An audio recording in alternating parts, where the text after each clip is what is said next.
I work with a lot of women who have been exposed to pornography early on in their life. And so then they've created some kind of addiction to it. Again, their brain has bonded to it.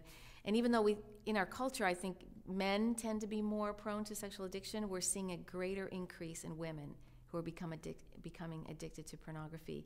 And so what happens is, let's say, for example, I worked with a woman who was married. In her first marriage, her husband would bring pornography into their lovemaking.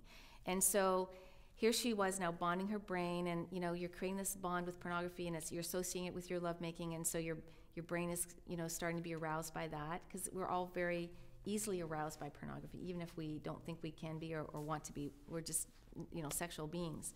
And so here she was now in a second marriage with a godly man, and she was so distressed because in order for her to be aroused, to have, make love with her husband, she would have to think about the pornography from the first marriage, and she couldn't understand why until, I was able to explain to her, well, you've trained your brain to be aroused by that. And so that's, for a lot of women, they bring that into their marriage, and in order for them to enjoy sex, they have to think about the images that they've seen. And it's so devastating for them because they want just to be able to be present with their husband and be aroused by their husbands. But their brain is over here, and they've got those pictures in our brain. And with pornography, those pictures really become like a permanent imprint in our brain. It's like our brain takes a picture of it and puts it into the memory, and it's a permanent picture there.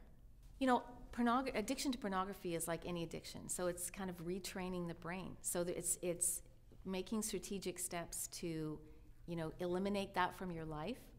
And in fact, there's actually a pathway in the brain when we start using pornography for sexual arousal and release. It's like we're using this pathway that starts getting wider and wider and wider. So in order to shut that pathway down, you have to stop that. It's just like with alcohol. You got to stop drinking. You got to stop going to places where people drink. You've got to remove yourself from that situation so that your brain can heal and then start retraining to be aroused by something else. And that's a neat thing about God. God can heal anything. But in the piece with addictions just take a lot of work. And it may always be an area of weakness once we've been addicted. But with God, there's always, He's always gives us a way out, and your brain can be retrained.